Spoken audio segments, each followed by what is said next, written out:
Good morning student. आज का जो ये वीडियो है ये है आपका हु और हुम के बारे में। तो क्या आपको भी रहता है डाउट अपने एरर वाले क्वेश्चन को करने में कि यहाँ पे मुझे हु को यूज़ करना है या हुम को यूज़ करना है, या अगर हुम दिया गया है तो क्या वो सही रूप में दिया गया है, कौन से सेक्शन में मैं एरर फाइंड करूँ। तो चलिए इसी बारे में हम कुछ सीखते हैं कि हम किस प्रकार से हु और हुम को यूज़ कर सकते हैं।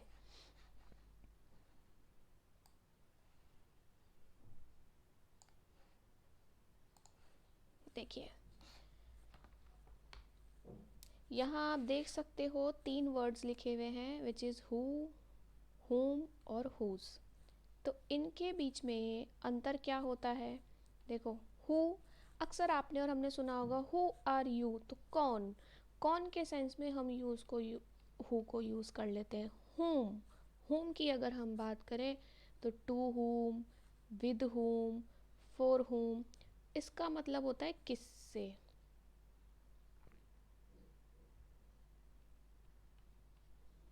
हुज, हुज लेकर के आता है पोजीशन, पोजीशन मतलब ये किसकी है, मेरी है, तुम्हारी है। जैसे हुज पेन इज दिस, तो ये होता है किसका। तो देखो आगे बढ़ते हैं। देखो आपको दिख रहा है हु क्या कहता है कि भाई इट इज़ सब्जेक्टिव प्रोनाउन, अर्थात इसको आप हु को सब्जेक्ट के प्लेस पर यूज़ कर सकते हो। क्या लिखोगे कि भाई सब्जेक्ट के प्लेस पर यूज़ कर सकते हो।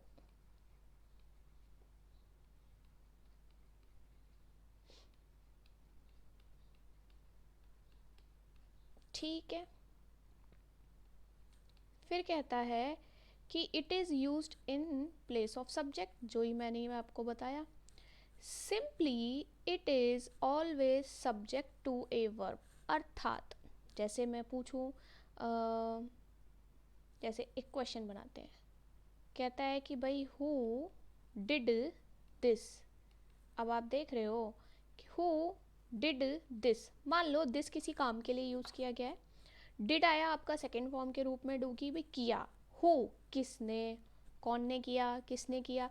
अब आप जो भी आंसर देने वाले हो वो सब्जेक्ट बनेगा। जैसे मैं बोल दूँ आई डिड दिस, तो ये इस रूप में कह रहा है कि जो ये हु है ना, हमेशा सब्जेक्ट, जो आपकी वर्ब है उसका सब्जेक्ट होता है।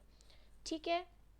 और अगर मान लो डाउट आया, नहीं समझ में आ रहा, तो देखो क्या कहता है, if you can replace it with he और शी। अगर आप उसको ही और शी से रिप्लेस कर सकते हो तो जाहिर सी बात है आपको वहाँ पर हु को यूज़ करना ही चाहिए। ठीक है। अब ही शी कैसे, क्योंकि आपने देखा होगा ही को, शी को तो हम सब्जेक्ट के रूप में यूज़ करते हैं, पर क्या कभी हम हिम को और हर को सब्जेक्ट के रूप में यूज़ कर सकते हैं। जैसे मैंने बोला आई गैव, मैंने दिया, है ना, आई गैव हिम, मैंने उसे दिया। ठीक है। अब मैं, क्या आप इस हिम की प्लेस पर ही को रख सकते हो, नहीं रख सकते। लेकिन अगर मैं पूछूं भाई किसने दिया, किसने दिया, तो हिम, फिर से बनाते हैं, हिम या ही गैव मी, है ना। तो आप किसको चुनोगे, आप हिम गैव मी बोलोगे या ही गैव मी बोलोगे। तो समझाने का अर्थ यही है, जब आप ये डिसाइड कर लो कि मैं इसे रिप्लेस कर सकता हूँ, मुझसे कोई पूछ रहा है कि भाई यहाँ पर हु या हुम में से किसे चूज़ करोगे, तो आप देखो कि क्या उस प्लेस पर मैं सब्जेक्ट वर्ड को रखने पा रहा हूँ, सब्जेक्ट वाले प्रोनाउन को रखने पा रहा हूँ, ही लिख पा रहा हूँ, शी लिख पा रहा हूँ, दे लिख पा रहा हूँ, तब तो आप वहाँ पर हुम को यूज़ कर सकते हो। पर वहीं आप सेंटेंस को सेंस करके जब ये लिखना चाहोगे कि भाई मुझे यहाँ पर हिम लिखना पड़ेगा कि ही लिखना पड़ेगा, और आपको बार बार मिले कि भाई यहाँ तो ऑब्जेक्ट वाला ही प्रोनाउन आएगा, तो जब ऑब्जेक्ट वाला ही प्रोनाउन आएगा तो आप समझ जाइएगा कि मुझे क्या करना है, मुझे वहाँ पर हुम को यूज़ करना है। ठीक है। तो यहाँ पर मैं हु नहीं लिख सकती, I gave who, I gave who या आई गैव हिम, तो मैं यहाँ पे सोच भी नहीं सकती कि मुझे हिम को, हु को यूज़ करना है क्योंकि ऑब्जेक्ट प्लेस है ना। और यहाँ पर जैसे ही बात आ रही है सब्जेक्ट के प्लेस पर चूज़ करने की, तो आप ये भी नहीं सोच सकते कि मैं यहाँ पर whom को रख दूँ। whom gave you, किसने दिया, तो आप क्या बोलोगे, he gave me या him gave me, तो आप क्या कहोगे कि भाई he gave me, तो वहाँ पे सब्जेक्ट की ज़रूरत है। अब कुछ एग्जाम्पल देखो, कहते हैं कि दैट्स द गर्ल, दैट तो डिटर्मिनर आया आपका कि ये दैट्स का मतलब है दैट इज द गर्ल कि वह लड़की है हु स्कोर्ड द गोल, यानी जिसने उद्देश्य को स्कोर किया यानी कि प्राप्त किया। अब देखो मैं यहाँ पर देखूँ दैट्स द गर्ल है ना, यहाँ पर बस ये इज है जो इंडिकेट करने के लिए आ रहा है, इंडिकेट करने के लिए भाई दैट इज द गर्ल, ये वो लड़की है। अब ये कौन सी लड़की है, हु, जिसने। अब देखो, अब आप सोच रहे हो कि मैम आ तो बीच में रहा है तो इसको हुम क्यों नहीं किया, है ना, क्योंकि अब देखो अगर मैं इस गर्ल की बात करूं, ठीक है, अगर हम हु यहाँ से हटा देते हैं, that's the girl scored the goal, that's the girl scored the goal, पर आप इसको इंडिकेट करने के लिए एक वर्ड की तलाश करोगे जो मुझे जो और जिसने का भाव दे सके। अब दूसरा पॉइंट ये देखो कि मुझे उसको इस वर्ब के लिए यूज़ करना है, यानी कि उसको वर्ब का सब्जेक्ट बनाना है। तो वर्ब का सब्जेक्ट कौन बनेगा, हुम या हु, तो जाहिर सी बात है हु बनेगा। ठीक है, वैसे ही जब ये सेंटेंस के बीच में आ जाता है तो ये आपका क्या कहलाता है, रिलेटिव प्रोनाउन भी कहलाता है, और इवन आप इसको कंजक्शन भी कह सकते हो। ठीक है, रिलेटिव प्रोनाउन भी कह सकते हो और कंजक्शन भी कह सकते हो। कंजक्शन इसलिए कह सकते हो क्योंकि that's the girl scored the goal दो सेंटेंसेस को ऐड करने का काम कर रहा है। और साथ ही साथ एक और वर्ड कहा जाता है, इसको कहते हैं एंटीसीडेंट। और हु एंटीसीडेंट किसका है, हमेशा पर्सन का एंटीसीडेंट कहलाता है, हु हुम। ठीक है फिर नेक्स्ट एग्जांपल देखो, Jack is the one who wants to go. अब कह रहा है जैक के बारे में, कह रहा है कि जैक ही वो है, जैक इज द वन। अब वन, वन का मतलब पर्सन के रूप में लेना, ठीक है, जैक इज द पर्सन या जैक इज द वन। अब कौन सा वन है भाई, जो वॉन्ट्स टू गो, जो जाना चाहता है। अब ये जो है जो इस पर्सन के लिए यूज हुआ है ना, जैसे यहाँ पे दैट्स द गर्ल यूज हुआ था वैसे ही यहाँ पर ये Jack is the one use हुआ है। तो देख लो कि जैक के लिए यूज हुआ है या इस पर्सन के लिए यूज हुआ है, तो उसका एंटीसीडेंट हु ही बनेगा। अब देखो वॉन्ट्स, वॉन्ट्स क्या है, वर्ब है। तो मैं बोल रही हूँ कि ये वर्ब का क्या बन के आ रहा है, सब्जेक्ट बन के आ रहा है, जो क्या चाहता है, जो जाना चाहता है। आई नीड टू नो, कि भाई मैं जानना चाहती हूँ, है ना, क्या जानना चाहती हूँ कि who makes the final decision. मैं जानना चाहती हूँ कि कौन है जो फाइनल डिसीजन लेता है।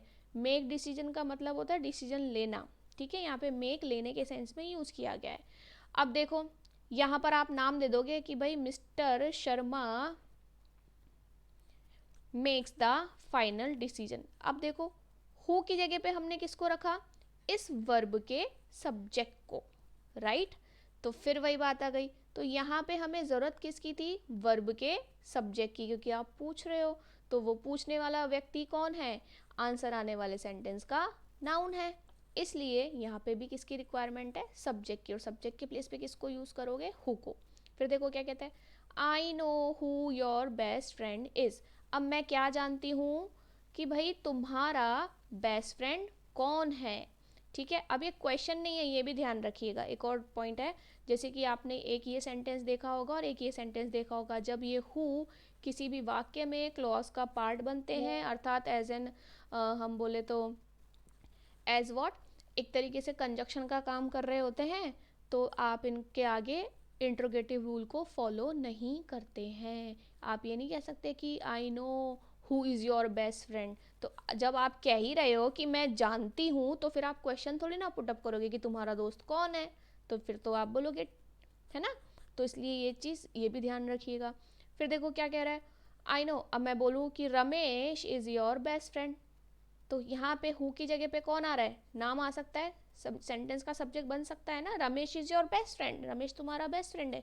तो वही पॉइंट आ गया कि हु सब्जेक्ट के प्लेस पर यूज किया गया है। अब आ जाते हैं हम हुम की तरफ। तो ये तो आप सबको समझ में आ गया होगा कि हु जो है वो सब्जेक्ट की तरह यूज किया जाता है।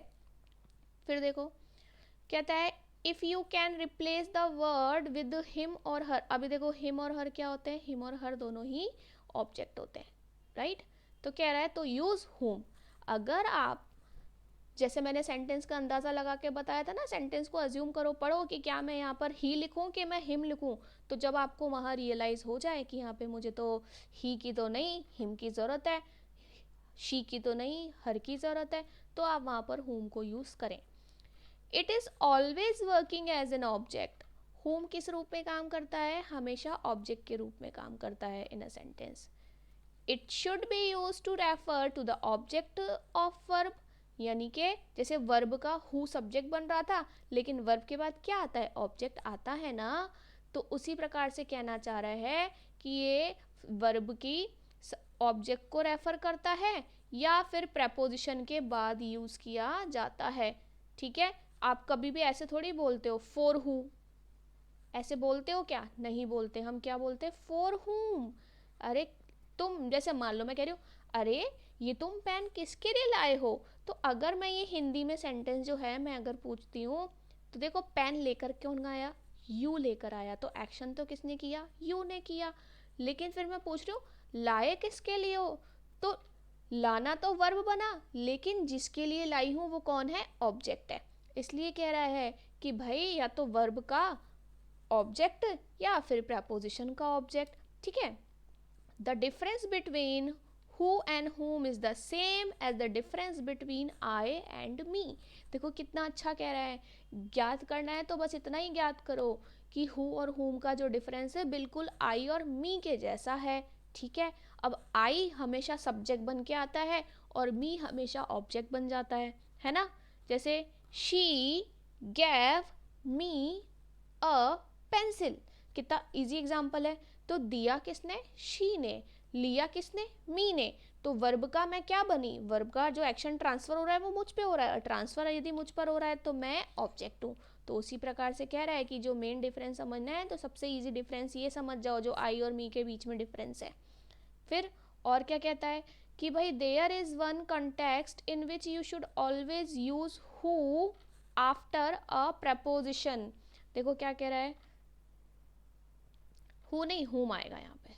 ठीक है, there is one context in which you always should use whom after eight the beginning और ऑफ ए सेंटेंस और क्लॉज।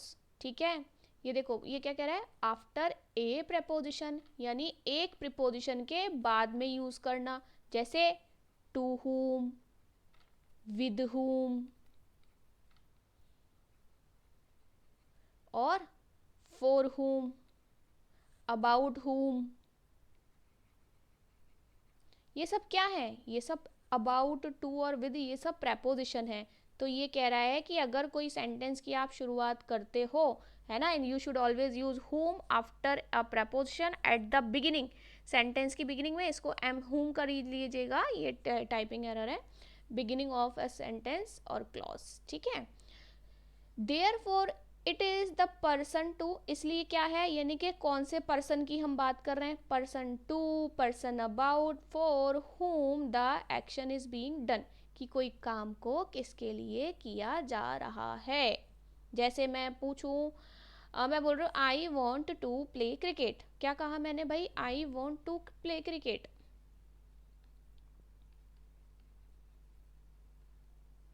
ठीक है, अब आपका क्वेश्चन आया कि मैम आप किसके साथ खेलना चाहते हो, किसके साथ। अभी भी सेंटेंस का सब्जेक्ट तो मैं ही हूँ क्योंकि खेलना तो मैं ही चाहती हूँ, लेकिन वो क्या बन रहा है, मेरी प्रपोजिशन का ऑब्जेक्ट, कि किसके साथ खेलना है। तो आप क्या बोलोगे, विद हुम। क्या बोलोगे, with whom do you want to play cricket.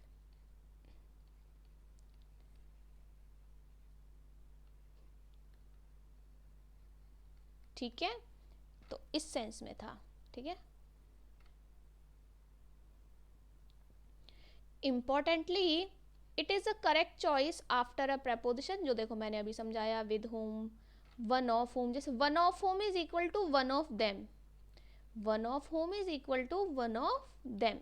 One of them का मतलब क्या होता है, कोई बहुत सारे लोग हैं उनमें से कोई एक, वन ऑफ देम, है ना। टू whom और फॉर whom। चलो कुछ एग्जांपल्स पढ़ते हैं, देखो क्या कहता है। whom do you like the most। अब देखो पसंद कौन कर रहा है, वर्ब कौन है, सबसे पहले ये देख लो, वर्ब कौन है, लाइक। अब किसकी लाइक की पूछी गई है, यू की। तो अब you like, you like, you like किसको, तो ये क्या बन रहा है, ऑब्जेक्ट, राइट। इसलिए हमने हु डू यू नहीं लिखा, क्या लिखा, whom do you like the most. फिर कहता है कि my teacher for whom I am doing some research. अब देखो माई टीचर यानी कि मेरा टीचर, फॉर whom, अब ये whom किसके लिए यूज हो रहा है, देखो I am doing some research, तो देखो ये तो आई तो कौन है, सब्जेक्ट है ना, सब्जेक्ट, ठीक है। ये इसका वर्ब है, प्रेजेंट कंटिन्यूअस सेंटेंस में दिया है कि भाई मैं काम कर रहा हूँ, क्या काम कर रहा हूँ, कुछ रिसर्च कर रहा हूँ, ठीक है। लेकिन अब ये रिसर्च कर किसके लिए रहा है, इस टीचर के लिए, राइट। तो ये जो फॉर whom बना, ये क्या भाव लेकर आया, जिसके लिए, यानी कि क्या कहना जा रहा है कि मैं, मेरा टीचर जिसके लिए मैं रिसर्च कर रहा हूँ, इज इन अ मीटिंग। अब ये मीटिंग में कौन है, अब इसको देखो सब हटा दो, ये एक एक्स्ट्रा इन्फॉर्मेशन की तरह हो गया कि my for whom I am doing some research is in a meeting. अब ये देखो ये एक पूरा वाक्य ऐसे समझो, my teacher is in a meeting, कि मेरा टीचर कहाँ है, मीटिंग में है। अब ये एक्स्ट्रा इन्फॉर्मेशन लेकर आया कि जिसके लिए मैं रिसर्च कर रहा हूँ, ठीक है। अब चलो, with whom I am speaking, phone करते हैं ना, तो हम पूछते हैं भाई मैं किससे बात कर रहा हूँ, आप कौन बोल रहे हैं, तो देखो क्या कह रहा है, तो ये क्या कहेगा, whom आई एम स्पीकिंग या विद whom, यानी मैं किसके साथ बात कर रहा हूँ, ये वही हो गया प्रपोजिशन का ऑब्जेक्ट, क्योंकि स्पीक कौन कर रहा है, आई कर रहा है, एक्शन कौन कर रहा है, आई कर रहा है, कौन सा एक्शन कर रहा है, बोलने का, ठीक है। अब देखो a number of friends went to, देखो क्या कह रहा है, एक हम ये भी सीखेंगे अ नंबर और द नंबर वाला कॉन्सेप्ट, बिल्कुल अटेंड कीजिएगा class. A number of friends यानी कि दोस्तों की संख्या, ठीक है। A number of friends went to cinema, number of friends कहाँ गए, वेंट गए, कहाँ गए, to cinema. One of whom was the birthday boy, यानी अब देखो कोई बहुत से फ्रेंड्स हैं जो सिनेमा देखने गए थे, तो वन ऑफ whom, अभी मैंने क्या बताया था, one of whom is equal to one of them, ठीक है। One of them was the birthday boy, तो वन ऑफ whom, अब देखो यहाँ पे क्या हो गया, ये क्या बन के आया, प्रपोजिशन के बाद में यूज हुआ, तो प्रपोजिशन के बाद में क्या यूज करोगे, हु या whom, तो जाहिर सी बात है सब्जेक्ट है तो हु बनाने वाले हैं हम, है ना। और अगर सेंटेंस की बिगिनिंग में और प्रपोजिशन के बाद में यूज कर रहे हैं तो whom का यूज किया जाएगा। Was the birthday boy, I know very little about the person, क्या कह रहा है कि आई नो, मैं जानता हूँ, वेरी लिटिल, वेरी लिटिल यानी बहुत कम, about the person, about preposition है के बारे में, पर्सन के बारे में, ठीक है। कौन से पर्सन के बारे में, with whom I had promised to spend my vacation. अब देखो प्रॉमिस किसने किया है, आई ने किया है, तो मैं तो सब्जेक्ट हूँ, अर्थात आई तो सब्जेक्ट है ना। आई हैड प्रोमिस्ड, किस चीज़ का प्रॉमिस किया है, टू स्पेंड माई वेकेशन, अपनी वेकेशन गुजारने का भी। माई देखो आई का क्या है, आई का वो है पॉजेसिव प्रोनाउन है, मैं और मेरा वाला भाव के सेंस में, ठीक है। अब देखो अब कौन से व्यक्ति के बारे में नहीं जानता है, वो बहुत कम जानता है, उस व्यक्ति के बारे में जिसके साथ मैं अपनी वेकेशन स्पेंड करने वाला हूँ। तो वेकेशन जिसके साथ स्पेंड करेगा, स्पेंड का तो ऑब्जेक्ट वो पर्सन ही बन रहा है, तो देखो विद whom वाला एग्जाम्पल आ गया, क्यों, क्योंकि वो व्यक्ति कौन बनने वाला है, ऑब्जेक्ट ही बनने वाला है। सब्जेक्ट आई है, वर्ब स्पेंड है, और एक्शन किस पे ट्रांसफर हो रहा है, उस व्यक्ति पर जिसके साथ, इसका भाव लिख लेना, जिसके साथ।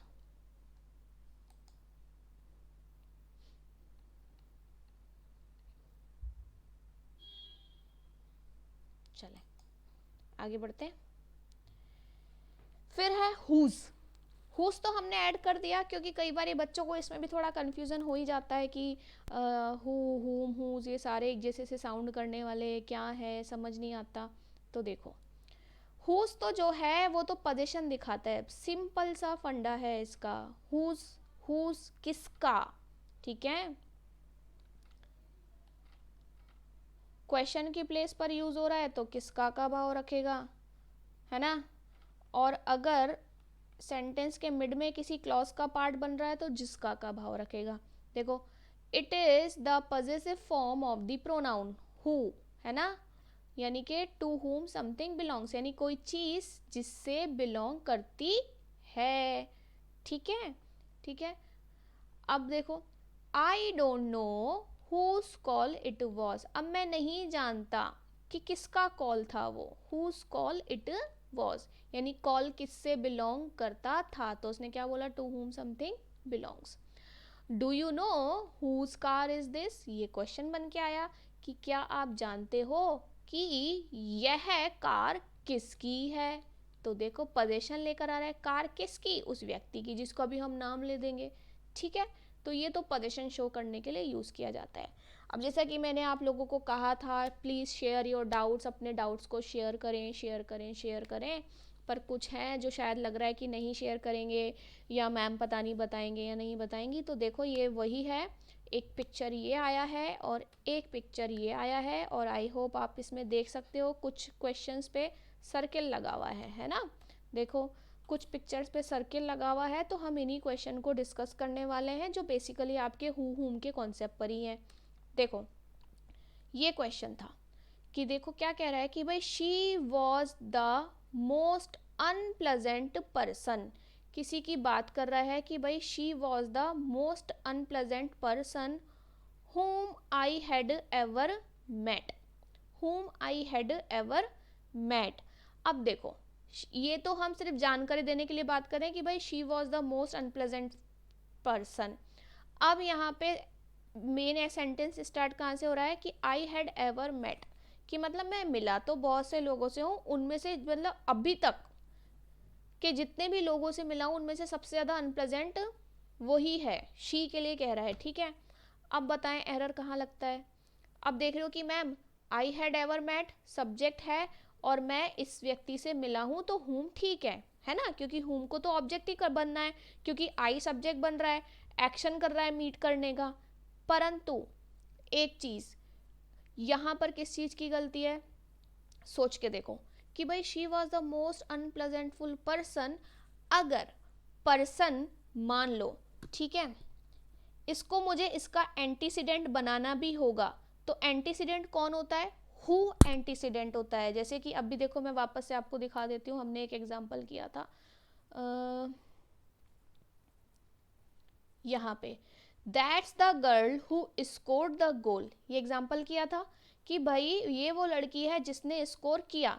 तो मतलब जस्ट आपके जो भी जिसके बारे में आप बताने वाले हो, यदि उसको एज एन एंटीसीडेंट यूज़ करवाना है तो एंटीसीडेंट के रूप में तो कौन यूज़ होता है, हु यूज़ होता है, ठीक है। क्या हमने अभी तक कोई ऐसा एग्जाम्पल हुम वाले में पढ़ा कि भाई हु माई टीचर फॉर हुम, तो देखो हुम किसके साथ आया, अपने प्रपोजिशन के साथ आया, ठीक है। यहाँ आ जाओ with whom I am speaking, हुम किसके साथ आया, अपने प्रपोजिशन के साथ आया। फिर देखो यहाँ पे भी देखो I know very little about the person with whom, अब ये पर्सन का एंटीसीडेंट तो बनकर आया है नहीं, और जब एंटीसीडेंट बन करके नहीं आया है तो हुम के साथ किसकी रिक्वायरमेंट है, उसके प्रपोजिशन की। तो यहाँ पर क्या करना है, to whom I had ever met, कि जिससे मैं आज तक मैं अभी तक मिला हूँ उनमें से सबसे ज़्यादा अनप्लेजेंट पर्सन शी वॉज। तो देखो एरर किस में दिखाओगे, बी में। फिर देखो क्या कहता है, do you no whom the next speaker is, अब यहाँ पर अपना वो रूल अप्लाई करो कि क्या मैं इसको ही शी से या हिम हर से रिप्लेस कर सकता हूँ कि do you know, right, he is the next speaker, she is the next speaker, him is the next speaker, या her is the next speaker. Sentence किससे बनेगा, ही से या शी से। अगर आप ये और दूसरा समझ लो कि अगर मैं यही क्वेश्चन डू यू नो को हटा करके बोलूं, चलो हटा दिया अपन ने डू यू नो हटा दिया, और डायरेक्टली एक क्वेश्चन होता कि भाई नेक्स्ट स्पीकर कौन है, तो आप क्या बोलते? Who is the next speaker या हुम is the next speaker.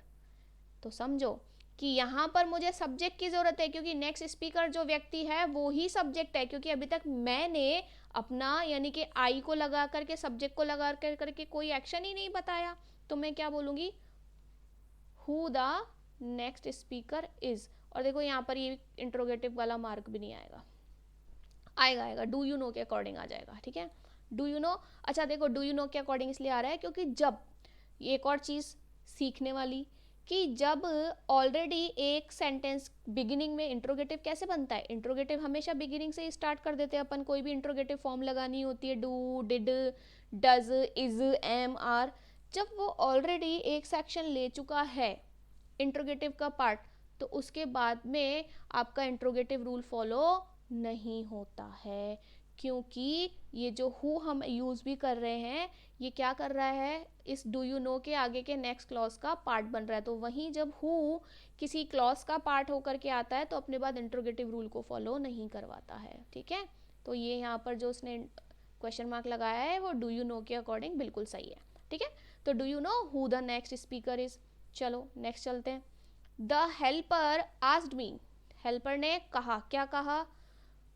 Who I wanted to meet in that office।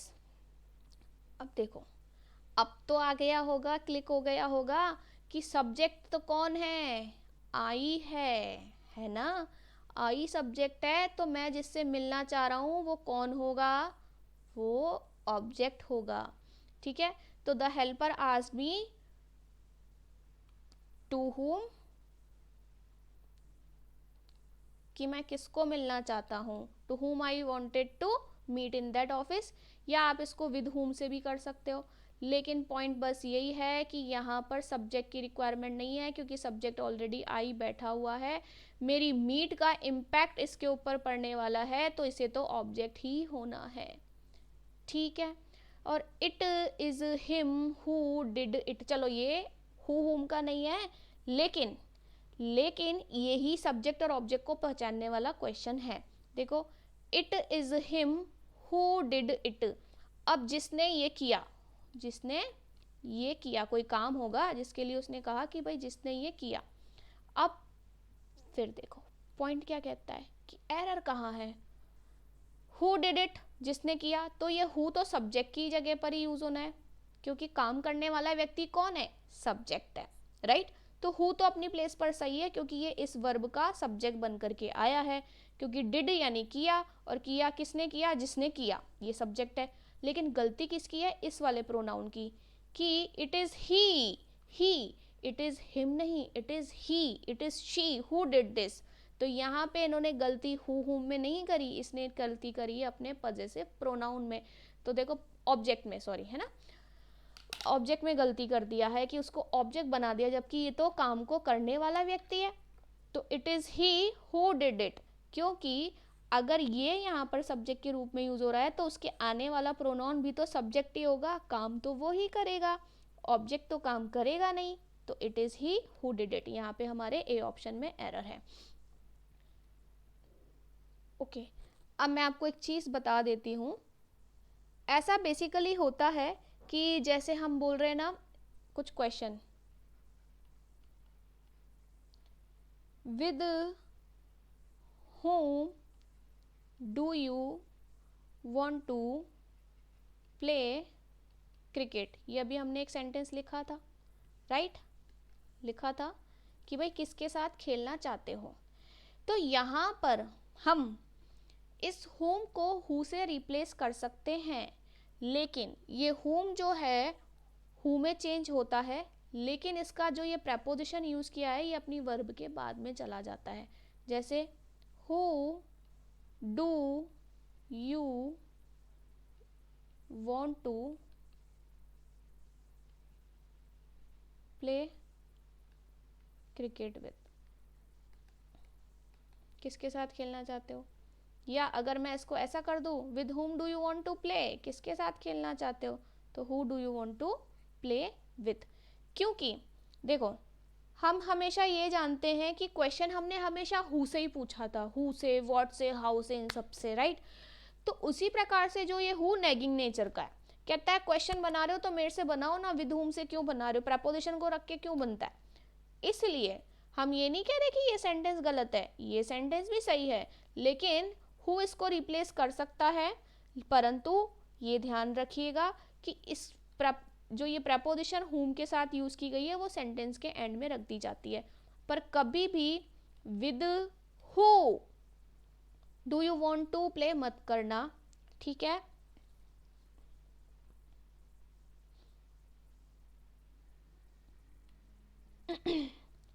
तो आई होप आपको समझ में आया होगा ये कॉन्सेप्ट। अगर समझ में आए तो प्लीज़ हमारे चैनल को सब्सक्राइब कर लें आगे आने वाले वीडियोस के लिए, और साथ ही साथ शेयर ज़रूर करें वीडियो, ताकि छोटे छोटे कॉन्सेप्ट के साथ ही ज़्यादा से ज़्यादा नॉलेज को प्राप्त किया जा सके। Thank you so much.